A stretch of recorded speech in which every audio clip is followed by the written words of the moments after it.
Saya kasih tahu informasi ini.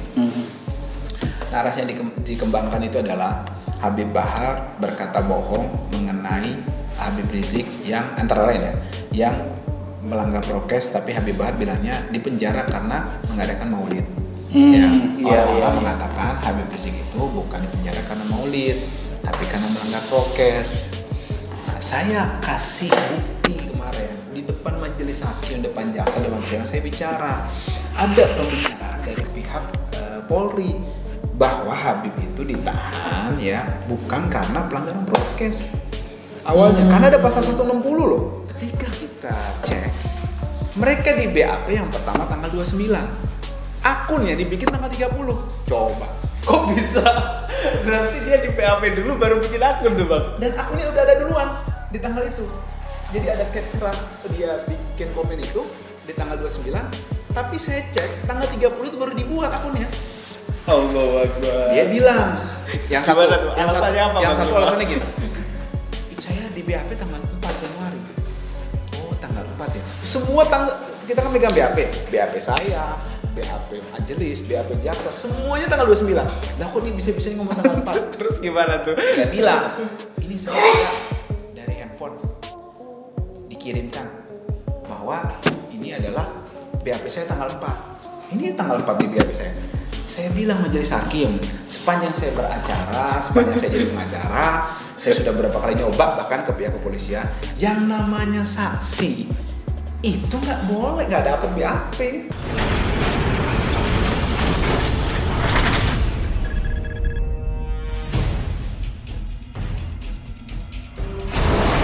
Oke, assalamualaikum warahmatullahi wabarakatuh. Teman-teman Mimbar Tube dan Salwa Media dan teman-teman yang lain, kita masih di tempat yang sama dengan posisi yang sama dengan orang yang sama, Bang Aziz, Dengan waktu yang beda. dan waktu yang berbeda. Tadi kita ngobrol banyak sebelumnya, silakan cek aja di video sebelumnya. Tadi ngobrol soal FPI Reborn. Nah, kita akan lanjut soal update hari ini. Gimana Bang hari ini? Mungkin jadi hari ini adalah tadi itu sidang Habib Bahar bin Smith dengan agenda sidang saksi ya Bang? Saksi. Ya, mungkin bisa diceritakan dulu Bang yang pertama soal saksi hari ini. Ya, alhamdulillah tadi setelah selesai sekitar pukul 18.30 kurang lebih sidang Habib Bahar bin Smith.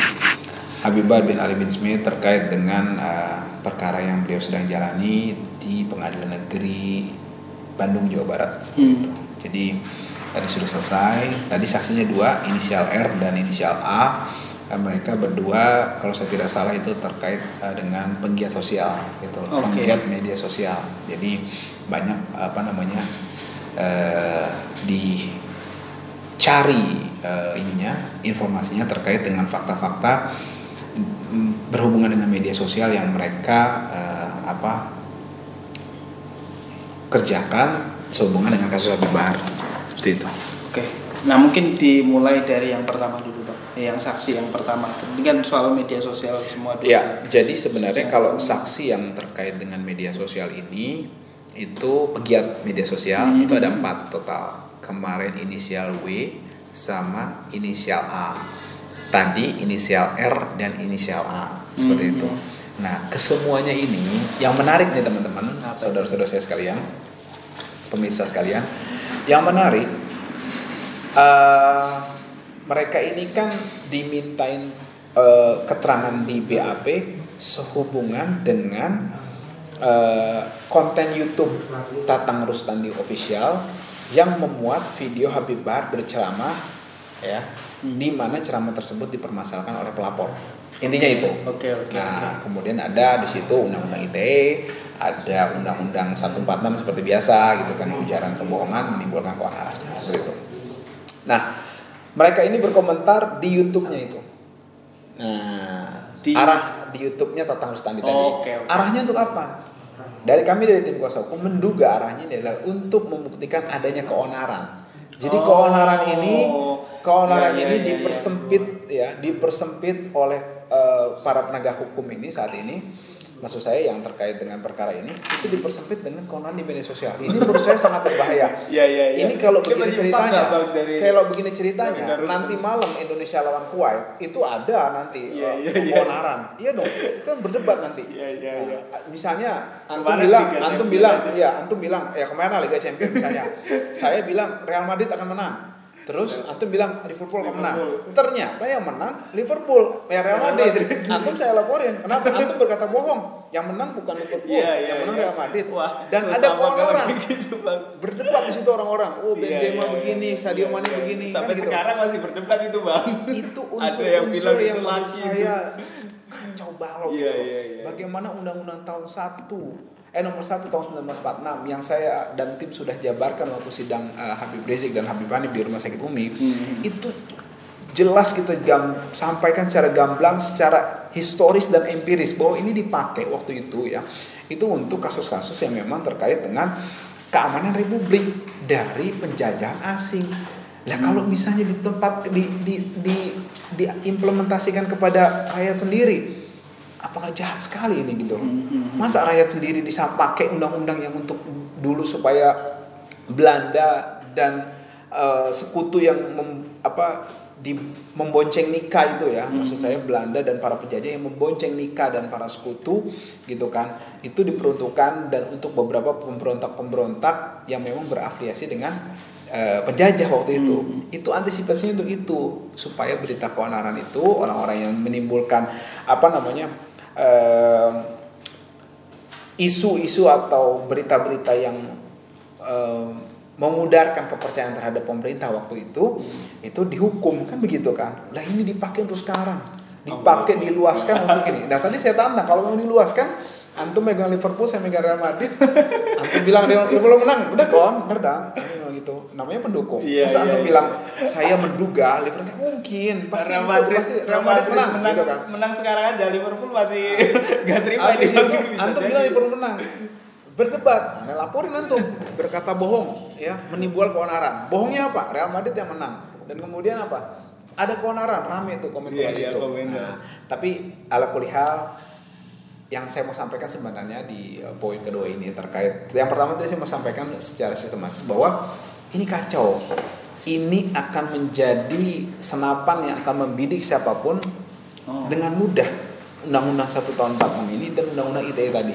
Itu padahal sekali lagi saya pernah sampaikan juga di beberapa acara dan beberapa seminar bahwa Undang-Undang ITE ini sebenarnya maksudnya awalnya itu adalah terkait dengan transaksi elektronik. Itu filosofinya. Artinya kalau ada penipuan e-commerce segala macam itu untuk antisipasi itu. Bukan untuk membungkam orang-orang seperti ini dengan sekarang kita ini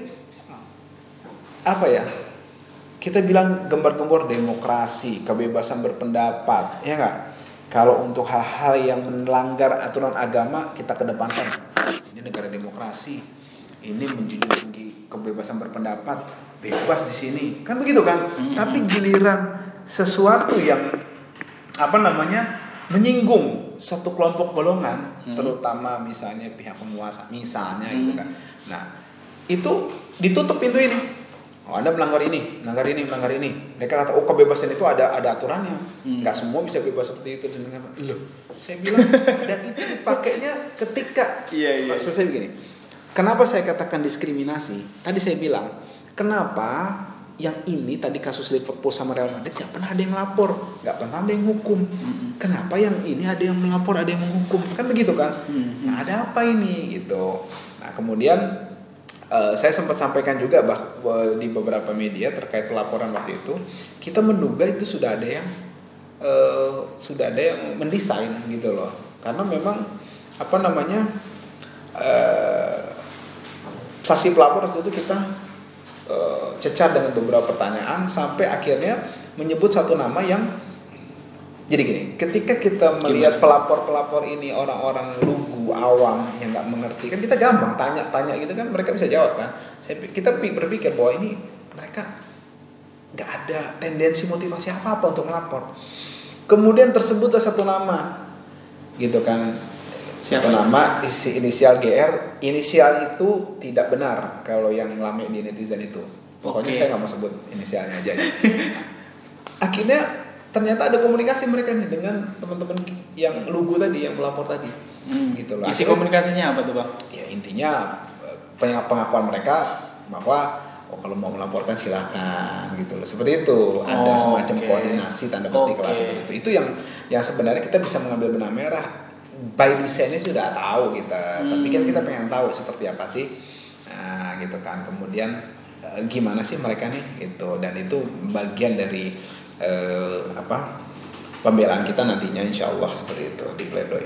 Kemudian masuk ke bagaimana rekayasa-rekayasanya. Nah ini menarik nih, 4 saksi yang 2 kemarin hari Kamis dan 2 tadi hari Selasa ini menarik. Mereka itu membuat BAP itu pada satu tanggal, pada satu hari. Kemudian di dalam situ ada konten YouTube yang kemudian mereka komentari. Paham nggak maksud saya? Iya paham. Jadi kita berkomentar Tritatan Rustandi. Orang yang komen-komen itu dipanggil untuk di BAP. Anda komen itu apa sih maksudnya? Oh saya komen begini karena saya tidak setuju dengan Habib Bahar bla bla bla bla segala macam. Oke. Nah itu wajar. Kalau itu berjalan by nature itu wajar. Wah kenapa sih Anda komen menghina Real Madrid, katanya apa, dibantu wasit, kenapa? Kan begitu kan? Dan itu akun-akunnya jelas gitu. Iya. Nah ini menarik. Kadar Allah, dengan izin Allah saya coba ini kemarin, coba cek kan. Searching akun ini, yang bersangkutan bilang mereka lagi bertanya jawab dengan jaksa dengan majelis hakim. Saya cek kan. Kok saya bilang alhamdulillah, saya buka, saya lihat mereka komen kan. Komennya itu kayak apa ya? Kita kan bisa bedain ya komen yang apa, yang serius sama enggak ini kan karena biasa bermedsos kan gitu. Kok ini kayak main-main ya komennya, kayak enggak dari hati mereka lah gitu kan. Karena penjelasan mereka di depan muka persidangan di BAP sama ini enggak sinkron gitu loh. Apa feel-nya enggak dapet. Nah, gitulah, feel-nya enggak dapet. Kemudian saya buka lah kemudian kan. Ini orang komen tanggal berapa sih? Kalau di itu kan kelihatan 5 months ago, 4 months ago, seperti itu kan? Iya. Saya lihat 5 bulan yang lalu. Nggak bisa dong kita ngukurnya. Saya buka about-nya kan. Saya lihat ternyata mereka baru buat akunnya itu, buat loh. Saya mau tanya, apa bisa orang nggak punya akun bikin komen di YouTube? Nggak bisa dong. Bisa. Dia buat akunnya. Orang secerdas apapun nggak bisa. Orang yang pertama buat akunnya tanggal 30 Desember 2021. Dia BAP-nya, komentar. Saya nggak bahas komentarnya lah. Saya bahas ininya aja. BAP-nya dibuat tanggal 30 Desember 2021. Lah kan patut diduga mereka bikin BAP sekaligus bikin akun sekaligus bikin jawaban. Patut diduga dong. Ini bareng harinya kan. 30 Desember bareng harinya. Nah, kemudian kita tanya, Anda sebelumnya kita dari tim kuasa hukum nggak mungkin nanya Anda kapan? Enggak, kita tanya Anda bikin akunnya kapan? 13 Desember dia bilang. Oh ya, 13 Desember. Jadi kan dia pikir ada jeda kan? 13 Desember bikin akun, komen, kemudian saya menjelaskan di polisi tanggal 30 Desember karena dipanggil. Mereka bilang dipanggil oleh pihak kepolisian. Ada yang di email, ada yang di telepon, ada yang di SMS, ada yang di macam-macam lah. Saya tanya, tim ada yang tanya, itu polisi tahu dari mana alamat email Anda, apa nomor telepon Anda, suruh datang jadi saksi, tahu dari mana? Saya bilang, mereka nggak tahu jawabnya. Oke lah, nggak tahu itu hak mereka. Kita kan nggak cukup sampai di situ, kita kejar terus kan. Kita kan penasaran nih apa ini dibalik ini semua gitu loh. Terus udah akhirnya mereka ini kan dapatlah saya yang tadi itu 30 Desember mereka baru buat. 30 Desember baru bikin BAP. Saya bilang Anda bilang tanggal 13. Iya. Saya akhirnya maju ke majelis hakim, saya bilang majelis mau izin. Majelis sampai kaget. Saya bilang, "Loh, coba lihat buktinya." Saya kasih lihat capture-nya nih. Saya capture nih, buka online silakan.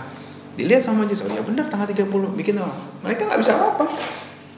Nah, gitu loh. Jadi maksud saya hal-hal seperti ini kita patut duga kok gitu apa sedemikian rupanya. Nah, yang tadi masih mending ya. Let's say kita berhusnuzon lah. Oh enggak, bisa jadi dia bikin paginya akun, dia komen, itu sorenya langsung dipanggil. Cepet gitu. Itulah misalnya gitu, itu bener lah gitu. Oke lah, masih ada jangka waktu jam. Iya. Yang menarik tadi. Yang menarik tadi ketika kita cek mereka di BAP yang pertama tanggal 29. Akunnya dibikin tanggal 30. Coba. Kok bisa? Berarti dia di PAP dulu baru bikin akun tuh Bang. Dan akunnya udah ada duluan di tanggal itu. jadi ada capturean dia bikin komen itu di tanggal 29, tapi saya cek tanggal 30 itu baru dibuat akunnya. Allahu Akbar. Dia bilang yang satu alasannya gini. Saya di BAP tanggal 4 Januari. Oh, tanggal 4 ya. Semua tanggal kita kan megang BAP. BAP saya, BAP Majelis, BAP Jaksa, semuanya tanggal 29. Lah kok dia bisa-bisanya ngomong tanggal 4? Terus gimana tuh? Dia bilang, "Ini saya baca dari handphone dikirimkan bahwa ini adalah BAP saya tanggal 4. Ini tanggal 4 di BAP saya." Saya bilang majelis hakim, sepanjang saya beracara, sepanjang saya jadi pengacara, saya sudah berapa kali nyoba bahkan ke pihak kepolisian, yang namanya saksi itu nggak boleh, nggak dapat BAP. Yang dapat BAP siapa? Tersangka kan ya, begitu ya. kan. Ini saya bilang kok dia bisa dapat gitu kan. Ini ada apa? Dia buka sendiri, saya dikasih nih BAP-nya tanggal 4 nih. Loh, tapi kan lagian yang kita pakai adalah yang ini. Yang kita pakai adalah yang memang resmi gitu kan. Kalau dibilang tanggal 4, faktanya dia ini tanggal 29. Dia paraf, dia tanda tangan kok di situ. Allahu Akbar. Ini ada apa gitu loh maksud saya. Yang lebih parah yang kedua. Dia bikin akun tanggal 31. BAP-nya tanggal 29. Saya tanya sederhana. Ini Anda bikin akun ini menurut Anda, saya tanya. Mungkin enggak? Saya tanya sama yang bersangkutan. Saksi, menurut saksi mungkin nggak BAP dulu, kemudian bikin akun besoknya? Nggak mungkin. Saya jawab mungkin. Ayo saya lihat. Saya kasih lihat nih. Anda BAP tanggal 30, akunnya jadi tanggal 31. Ini mungkin. Wah, saya nggak tahu. Bla bla bla. Saya bilang ini gimana gitu kan? Majelis juga ngeliat. Sampai majelis tadi sempat ngomong ke salah satu bilang gini, udahlah, ngapain Anda bohong? Bicara aja jujur. Ini gituin sama majelis hakim tadi. Saya dengar gitu loh. Jadi maksud saya rekayasa-rekayasa yang kebuka seperti ini menurut saya menarik dan juga memang makin membuktikan adanya hal yang tidak benar dalam proses penegakan hukum ini gitu. Itu yang menurut saya jadi concern kita semua. Kita begini karena cinta kepada para penegak hukum, kita begini karena cinta kepada negeri ini gitu kan. Cinta kepada negeri ini supaya apa? Ya keadilan ditujukan untuk semua gitu. Janganlah kebencian kita, ketidaksukaan kita kepada siapapun. Mau itu Habib Bahar, mau itu Habib Rizik, atau siapapun itu menjadikan kita tidak adil. Gak bisa kita seperti ini gitu loh. Maksudnya kita gak suka, aneh gak suka sama antum gitu kan. Gak mungkin aneh punya hati untuk perlakuan antum gak adil. Kalau antum salah, perlakuan orang itu dengan memang kadar kesalahannya. Jangan orang gak salah dibikin salah seperti ini.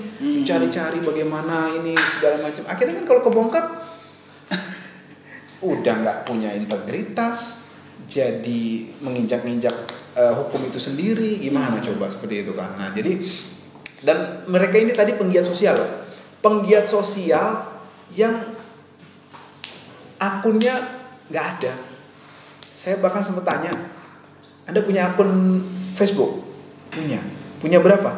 Punya 1 bilangnya. Kalau saya nggak salah dia punya 1 gitu, saya agak lupa. Berapa temannya? Ribuan. Saya punya, saya capture. Teman Anda cuma 6. Nggak ada profil picture-nya. Oh berarti bukan, saya punya 4. Berubah lagi bisa dibilang. YouTube-nya katanya punya 4 katanya YouTube-nya. Padahal saya selalu mengawali Anda punya berapa akun? Ya 1 gitu kan. Itulah hal yang maksud saya menarik terkait dengan rekayasa dugaan rekayasa terhadap kasus Habib Bahar. Itu sih sebenarnya yang saya mau sampaikan. Oke. Apa komentar JPU, Bang? Ada komentar nggak dari JPU menghadirkan saksi kayak gitu, Bang? Nggak ada, dan JPO ini orang-orang baik gitu ya. Kemarin 2 saksinya saya begitukan, tadi dia juga. Saya begitukan. Maksud saya buka gitu. Tadi saya buka gitu nggak ada antisipasi juga. Maksud saya harusnya cek juga lah gitu akun YouTube-nya. Jangan saya hajar dengan ini kan saya hajar dengan senjata yang sama juga gitu loh. Jadi saya buka aja iseng gitu kan. Ternyata sama juga gitu loh. Alhamdulillahnya besok udah nggak ada saksi fakta lagi, rencana saksi ahli. Jadi makanya saya sekarang buka di sini. Kalau besok ada saksi ahli kan mereka bisa belajar lagi. Belajar lagi. Iya. Menarik ya, Bang. Jadi apa yang bisa diambil nih, Bang, dari kejadian ini? Maksudnya ini kan ya mungkin sebagian orang dalam artian ya contoh-contoh orang yang masih punya sifat adil, yang ngelihat perspektif ini dari akal sehat lah ya, masih bisa berpikir logis gitu. Ini tidak benar. gitu. Maksudnya kalau ini dibiarkan ini tidak benar. Tapi ada juga Bang, maksudnya dari perspektif yang lain, dari orang-orang yang lain itu ya perlakuannya masih sama. Kalau Habib Bahar ini adalah orang yang radikal, orang yang menebar kebencian, membuat keonaran. Nah, apa yang dua bahasa itu seragam ada semua kemarin. Menebar kebencian dan intoleran sama radikal. Kita sebenarnya sederhananya tanya aja mereka maksudnya tuh nggak jelas. Jadi itulah masih bilang saya harap nih media-media ini ya, terutama rekan-rekan kita semua, saudara-saudara kita semua yang memang punya kompetensi di bidang media, mari kita mencerdaskan. Kita bolehlah nggak suka dengan si fulana, kita juga nggak suka dengan beberapa orang, itu adalah hak kita, tapi kita jangan membodohi orang gitu loh. Kenapa? Kita nggak mau digituin gitu loh. Kita kan pengen semuanya itu, kita sebagai bangsa pengen cerdas, pengen maju, jangan menghambat orang gitu loh. Dengan apa? Dengan menyebarkan narasi dan informasi yang miss seperti itu. Ditanya intoleran, kenapa Habib Bahar intoleran? Karena ini berkatakan bohong. Apa hubungannya orang bicara bohong misalnya, taruhlah itu benar, sama intoleran apa gitu loh maksud saya. Ini kan jelas pembodohan gitu loh. Udah ibu ngomong aja intoleran, bodohan gitu kan. Ini menurut saya hal-hal yang menurut saya harus dicerahkan lah gitu, harus diluruskan, nggak boleh seperti itu. Artinya biarkan orang itu apa adanya, tapi juga diingatkan gitu loh kalau memang keliru. Jangan orang keliru didiemin gitu loh seperti itu, dan bahkan menjerumuskan pihak lain. Dalam hal ini kasus ini pihak Habib Bahar gitu loh. Kemudian katanya mengatakan berita bohong. Saya kasih tahu informasi ini. Narasi yang dikembangkan itu adalah Habib Bahar berkata bohong mengenai Habib Rizik yang antara lain yang melanggar prokes, tapi Habib Bahar bilangnya dipenjara karena mengadakan maulid. Orang mengatakan Habib Rizik itu bukan dipenjara karena maulid, tapi karena melanggar prokes. Nah, saya kasih bukti kemarin di depan majelis hakim, depan jaksa, depan sidang, saya bicara ada pembicaraan dari pihak Polri bahwa Habib itu ditahan bukan karena pelanggaran prokes. Awalnya karena ada pasal 160 loh. Iya. Ada pasal 160. Artinya kalau ada yang mengatakan, kalau Habib Bahar mengatakan Habib Rizik di penjara, pertanyaan saya, Habib Rizik kapan di penjara? Setelah diketok atau sebelum diketok palu? Kan sebelum diketok palu. Artinya apa? Habib Bahar salahnya di mana ketika dia mengatakan? Jadi gini logikanya, kalau misalnya Habib Rizik diproses dulu di sidang, tapi dia nggak ditahan, kemudian diketok, bersalah. Itu betul karena prokes. Ini polisi mengatakan sendiri loh. Saya kemarin sebut di depan pengadilan. Ini loh. Nah, bahkan abis itu ditangkis sama jaksa. Ada putusan pengadilan. Saya nggak bicara putusan pengadilannya. Habib ditahan itu waktu diperiksa di Polda kan? Atau waktu diputus kan sebelumnya. Waktu itu kan orang taunya Habib karena mengadakan maulid, kemudian di situ pasal 160 kan, menghasut orang untuk melakukan apa? Kumpul melakukan pelanggaran prokes gitu kan. Di acara apa itu? Acara maulid. Jadi yang dikatakan Habib Bahar itu nggak keliru. Kecuali Bapak bilang gini, Habib Rizik diputus bersalah dan ditahan oleh pengadilan karena melakukan maulid. Itu benar, bohong. Habib Bahar nggak bicara seperti itu. Gitu. Habib Bahar bicara Habib Rizik ini di penjara, dibui, ditahan, kurang lebih seperti itulah bahasanya. Dan itu awalnya karena terkait dengan pasal 160 tadi, menghasut gitu loh. Jadi ketika jaksa menangkis putusan, saya nggak bicara putusan, orang Habib Bahar bicaranya di penjara. Habib pertama di penjara kan 2 Desember kan. Betul. Kalau Habib di penjara pertama karena prokes, nggak punya hak penyidik. Kenapa? Pasalnya nggak masuk untuk dilakukan penahanan gitu loh maksud saya. Itu yang saya mau coba disampaikan. Ini saya bicara karena saksi sudah lewat, besok ahli kan begitu kan. Allahu Akbar. Sebenarnya kalau misalnya kita telusuri juga, kalau memang adil ya Bang ya itu kita kembali lagi lah Bang. Kalau memang benar-benar adil, juga banyak kemarin itu yang bikin kumpul-kumpul, bahkan pejabat-pejabat juga ada yang kumpul-kumpul. Kalau kita bicara itu bisa sampai pagi. Bisa Kita ngopi bareng susah abang-abang lagi. ini sekalian gitu. Susah lagi. Iya, maksud saya. Itu nggak kelar gitu loh. Iya. Saya coba fokus ke ini satu aja, hal ya. satu. Iya, Terus iya. kita harap dengan satu yang kita spot banget kan udah ada persidangannya ini gitu. Kalau itu kan bahasanya waktu dulu Habib Rizik tuh jelas. Di Iya. sini ada ngumpul. Iya. Di sini ini tetap aja. Iya. Yang ditahan Habib Rizik seorang Iya, kalau iya. soal ini sama pengurus FPI yang lainnya kan. Gitu, seperti itu.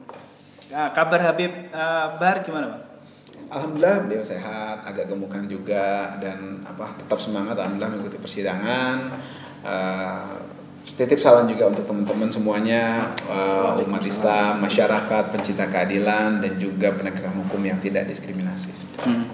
Tadi sempat sedikit baca-baca persidangan, nggak tahu hari ini atau minggu lalu ya. Kalau nggak salah ibunya sempat tidak boleh masuk ke ruang persidangan. Oh itu ini beberapa pekan yang lalu, beberapa yang lalu. Jadi bukan yang tadi. Gitu. Ada miss aja sedikit. Oh gitu. Oke, kalau gitu ini terakhir Bang. Terakhir mulu, tadi udah terakhir lagi. Ya, pesan buat masyarakat Indonesia yang menyaksikan ini, kita mohon maaf juga Bang, kita nggak bisa meliput persidangan Habib Bahar ya, karena ya tahu sendiri maksudnya jaraknya lumayan jauh, ya jadi lewat abang lah.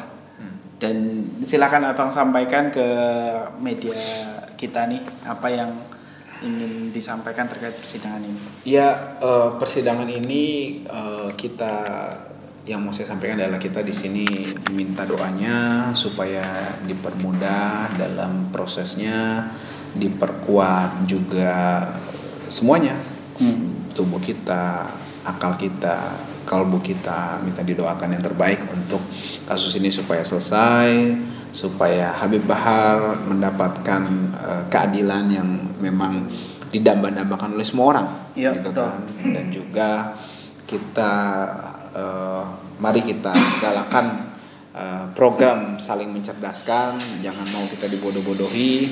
Media sudah banyak, kita harus bertindak bijak, berpikir bijak dan berperilaku bijak terkait hal tersebut. Mari hentikan pembodohan, tegakkan keadilan, lawan kezaliman. Terima kasih.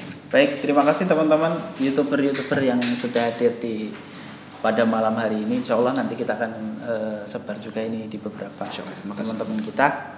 Terima kasih Bang Aziz. Terima kasih teman-teman. Wassalamualaikum warahmatullahi wabarakatuh.